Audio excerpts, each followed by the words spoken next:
Bismillahirrahmanirrahim. Alhamdulillah wassalatu wassalamu ala Rasulillah wa ala alihi wa ashabihi wa man wala. Bapak-bapak, ibu-ibu, saudara-saudara sekalian, Assalamualaikum warahmatullahi wabarakatuh.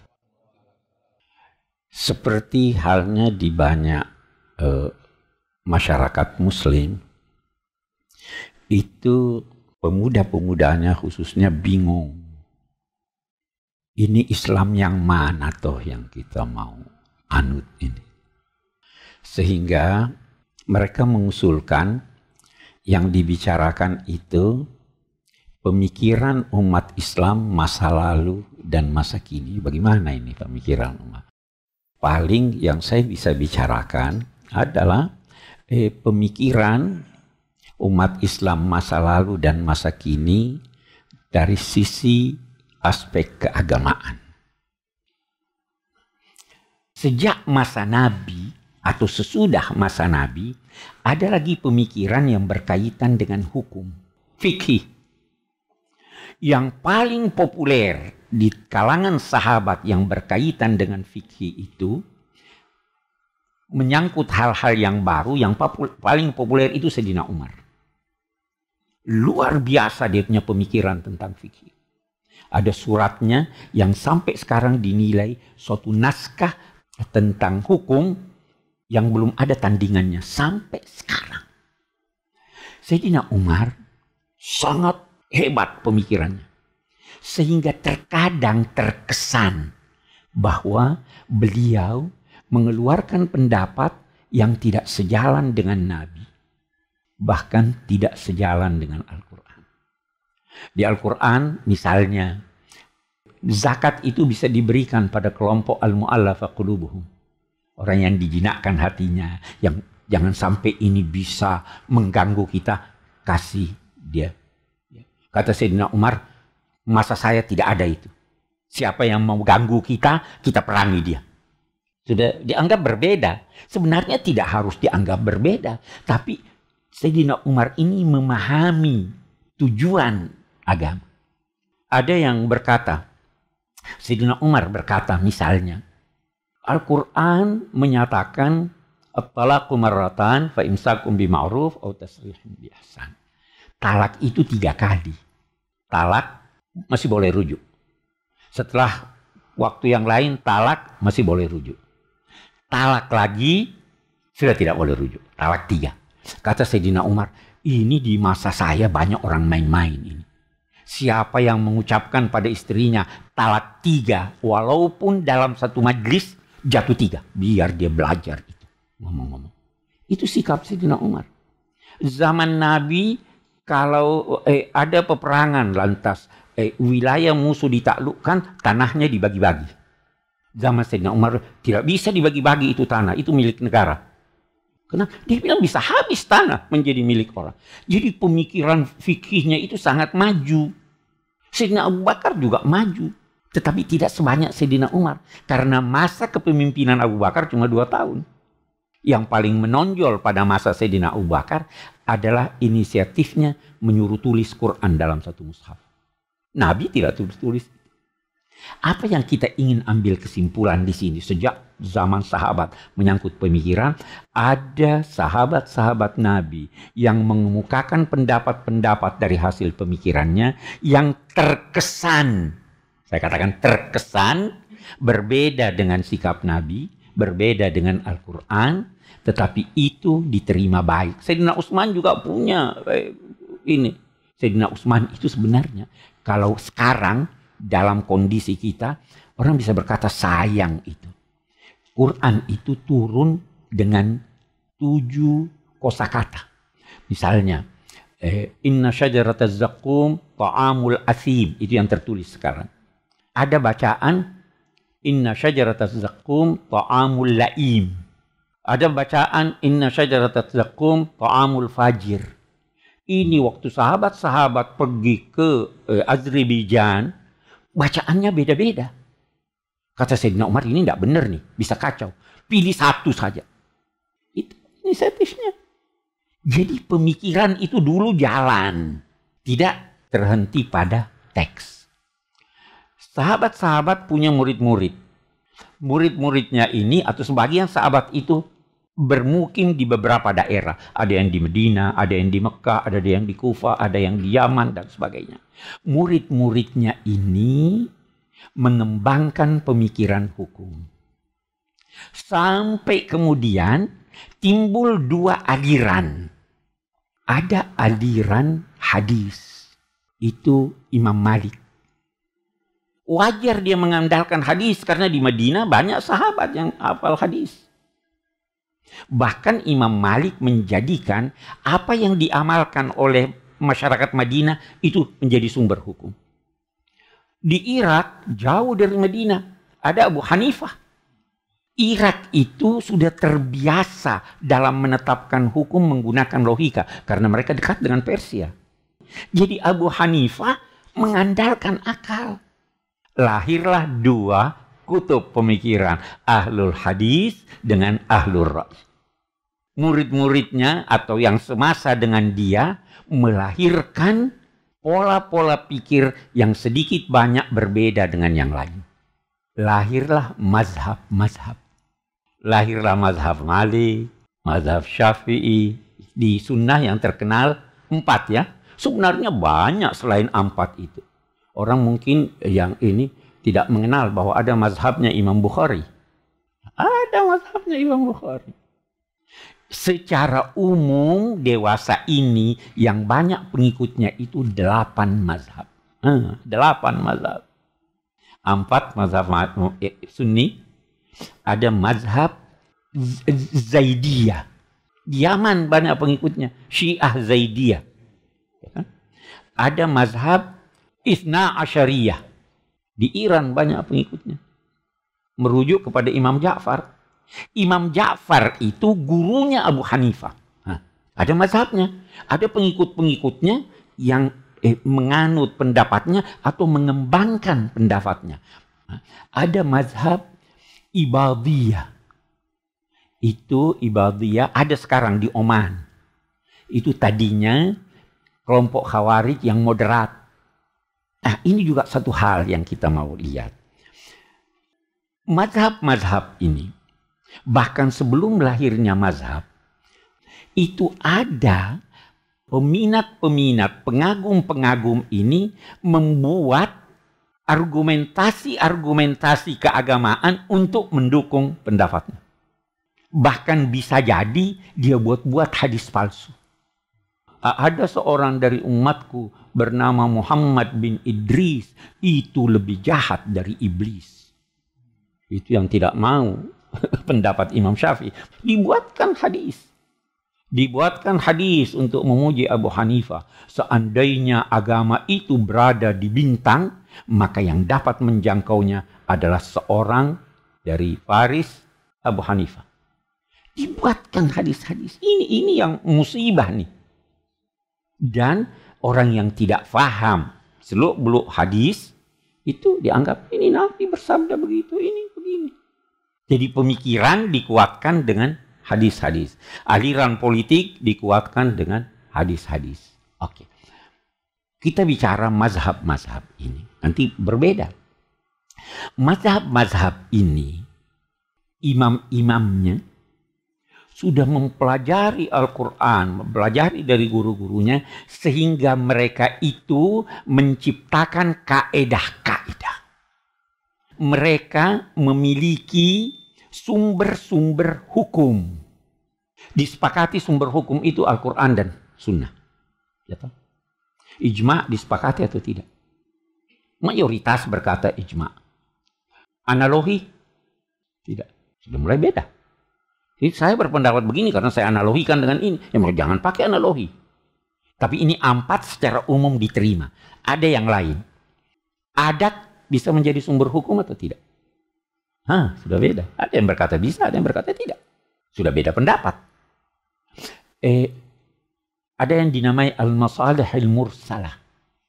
Al-masalihil mursalah itu adalah sesuatu yang baru. Yang tidak ada dalilnya dari Al-Quran dan Sunnah, tetapi sejalan dengan tujuan kehadiran syariah. Boleh atau tidak? Saya pernah di sini beri contoh, otopsi. Boleh atau tidak? Ada yang larang. Itu kenapa Anda berkata boleh? Tidak ada dalilnya. Bahkan ada dalilnya yang melarang memotong. Ada yang berkata boleh tapi binatang. Karena binatang pun kalau sudah mati bisa dipotong-potong. Ada yang berkata tidak dong. Islam itu menghendaki tegaknya keadilan. Islam itu menghendaki kemajuan dalam bidang kesehatan. Kita tidak bisa maju dalam bidang kesehatan kalau tidak ada otopsi. Tidak bisa timbul keadilan kalau kita tidak mengotopsi. Ini forensik itu kan. Ini jadi bahan perbedaan. Nah, saya ingin sampai pada satu kesimpulan. Semua punya alasan. Ada yang sangat berpegang pada teks, tidak mau pakai akal. Ada yang sangat berpegang pada akal, sehingga hampir-hampir meninggalkan teks. Kecenderungan. Jadi ini tidak bisa dihindari. Tidak bisa dihindari itu perbedaan pendapat itu. Kita hanya bisa memahami, oh dia begini karena begini. Jangan paksakan ini yang benar. Itu benar menurut Anda, salah menurut saya. Apalagi Quran itu sendiri menjadi penyebab perbedaan. Karena saya beri contoh biasa mahasiswa. Contoh saya ini sangat populer. Apa artinya saya belum makan? Lapar, bagus. Ada arti lain? Saya masih kenyang. Bisa. Jangan habiskan makanan itu. Saya belum makan. Ya kan? Banyak makna. Yang mana yang benar? Hanya saya yang tahu yang mana yang benar. Pendapat Anda relatif. Dari segi hukum saya beri contoh. Apa artinya nikah? Apakah nikah itu akad?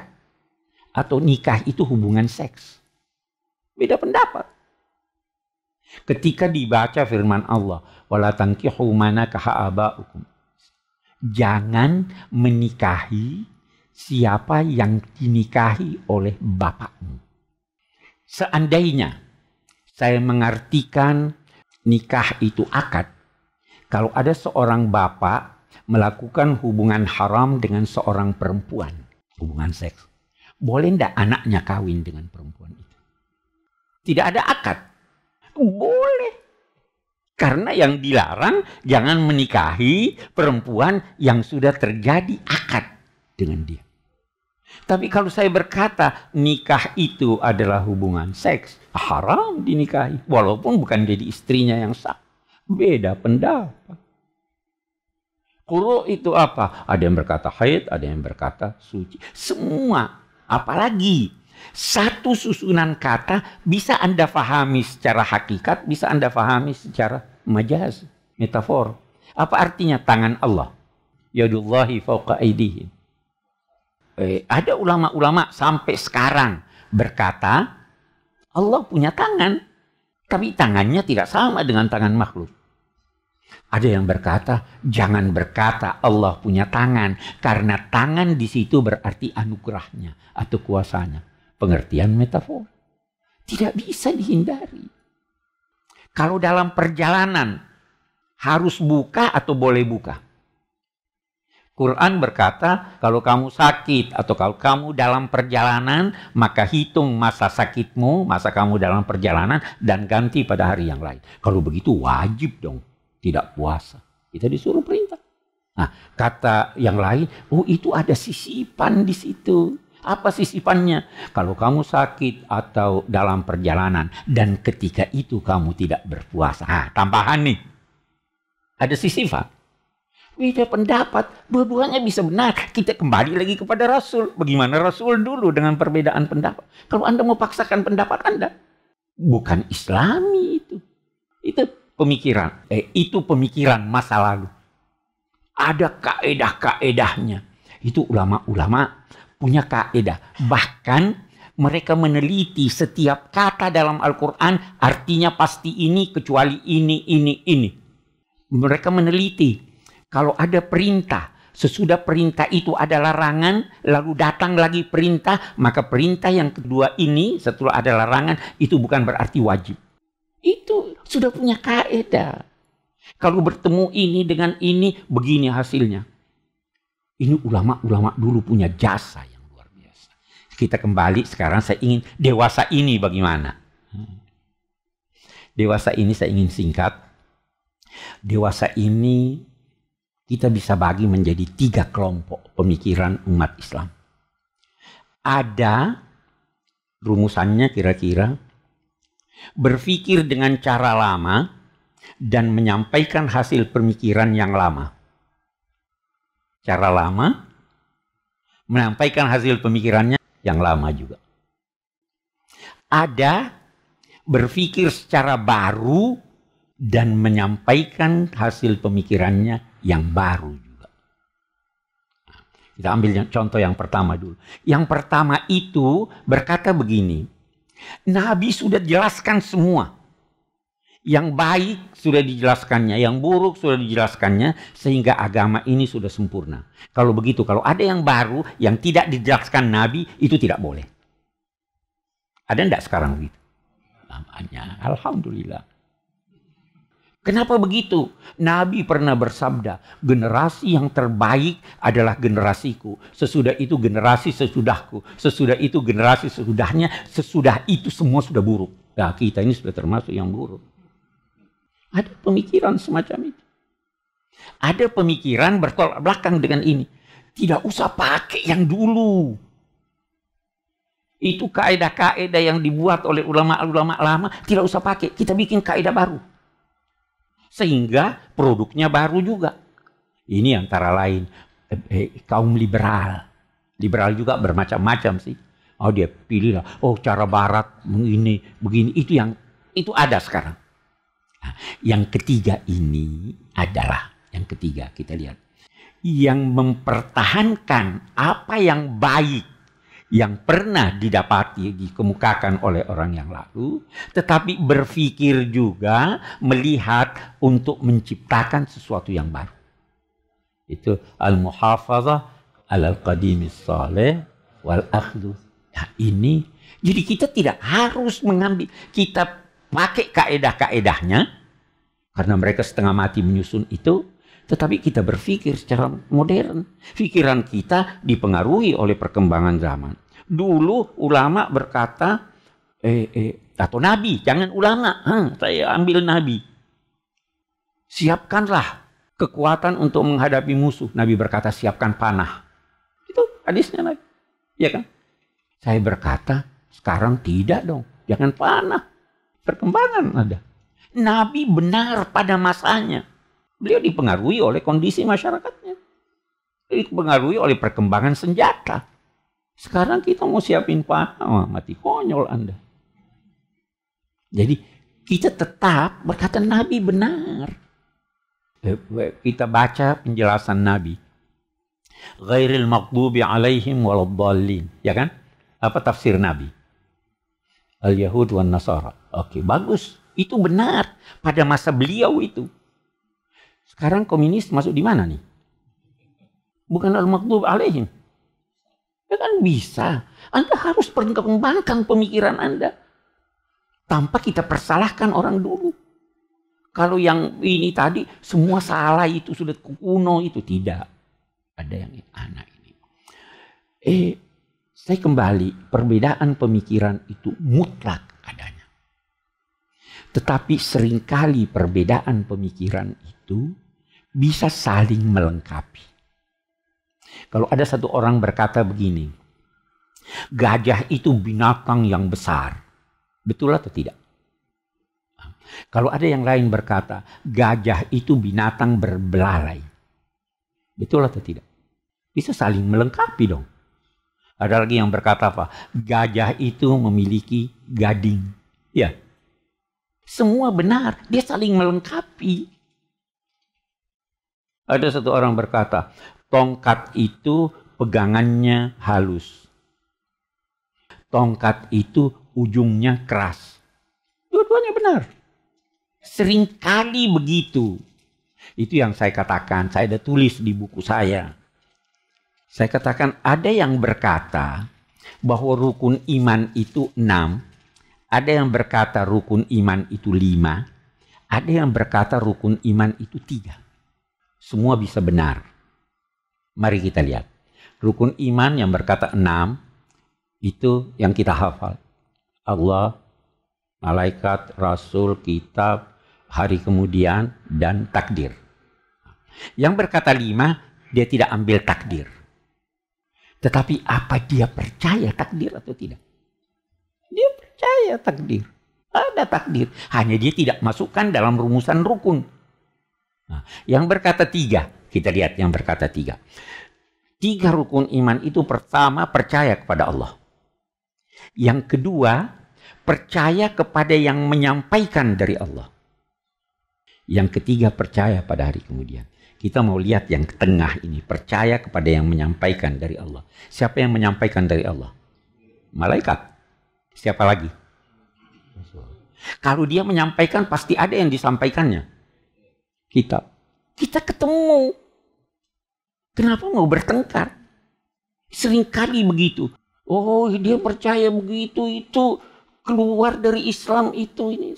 Padahal kita bisa ketemu.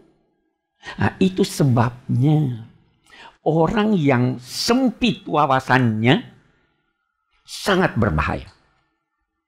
Itu diibaratkan seperti satu orang dalam sumur. Dia menengok ke atas, dia lihat langit.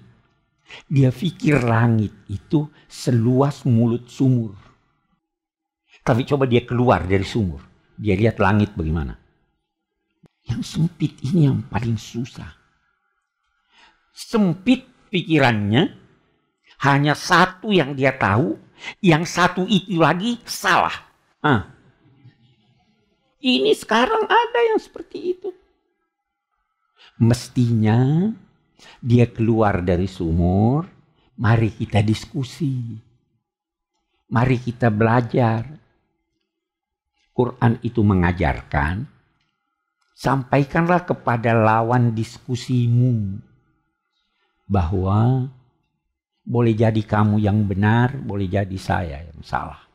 Boleh jadi saya yang benar, boleh jadi kamu yang salah. Mari kita cari kebenaran, bukan mencari pembenaran. Mari kita cari. Wajadilhum billati hiya ahsan. Bukan dengan yang baik, kan yang terbaik. Kita cari, kita duduk bersama. Tapi kan ini kita baru mau duduk, sudah dimaki. Atau sebelum duduk, sudah, oh itu kafir itu, jangan dekat-dekat itu. Jangan tuh dengar ceramahnya Ustadz Quraisy itu. Saya kalau dengar itu, saya katakan kasihan orang-orang ini. Tanpa sadar, dia sudah membendung orang lain untuk memahami agama. Padahal yang saya sampaikan yang kayak gini, yang kebetulan tidak sama dengan mereka. Boleh jadi dia benar, boleh jadi saya benar, boleh jadi dia salah. Mari kita duduk. Tapi mereka kalau diajak duduk, tidak mau. Kata ada seorang guru besar di Mesir, dia nilai orang-orang semacam ini orang sakit jiwa. Dia tidak tahu bahwa dia sakit. Saya katakan tidak usahlah dituduh sakit jiwa. Tapi orang-orang yang sangat picik. Apa tujuan saya mencoba ini? Toleransilah orang yang berbeda pendapat dengan Anda. Boleh jadi dia benar. Kalau bisa, mari kita duduk bersama. Kita cari apa yang paling benar. Kalau tidak mau, oke deh, lakum dinukum waliyadin. Jangan maki saya tidak akan maki Anda. Tapi begitulah gambaran pemikiran umat Islam dewasa ini. Satu lagi yang terakhir yang saya mau katakan. Umat Islam masa lalu itu, masa Nabi itu, ada riwayat mereka itu tidak berpindah dari mempelajari satu ayat ke ayat yang lain sebelum dia faham betul ayat itu dan dia mengamalkannya. Komentar saya begini, umat Islam masa lalu itu dalam hasil pemikiran keagamaannya serupa dengan saintis. Bagaimana itu saintis? Kita lihat. Dia pelajari alam, dia pelajari suara, dia pelajari cahaya. Setelah dia tahu rinciannya, dia tidak berhenti di situ. Dia ciptakan alat, dia ciptakan teknologi. Ya kan begitu saintis. Kita mestinya begitu. Ini ayat ini berbunyi begini, oh ini maknanya begini, sehingga kita praktekkan maknanya. Tapi ini prakteknya berhenti. Semua berkata, innamal mu'minuna ikhwah. Semua kan berkata begitu. Tapi apakah dalam prakteknya kita ini bersaudara? Tidak. Itu bedanya kita dengan orang dulu. Bedanya kita dengan orang dulu, mereka diskusi, mereka toleransi. Itu juga mungkin benar. Itu sebabnya ketika Syekh Al-Azhar Mahmud Shaltut ditanya, bagaimana kalau saya, seorang bertanya, bagaimana kalau saya mengamalkan mazhab selain mazhab yang 4? Boleh enggak? Silahkan, selama dalilnya kuat. Silahkan. Karena kebenaran bukan hanya pada yang keempat itu. Bisa jadi ada di tempat lain. Saya kira itu yang dapat saya sampaikan. Itu kesimpulannya seperti itu.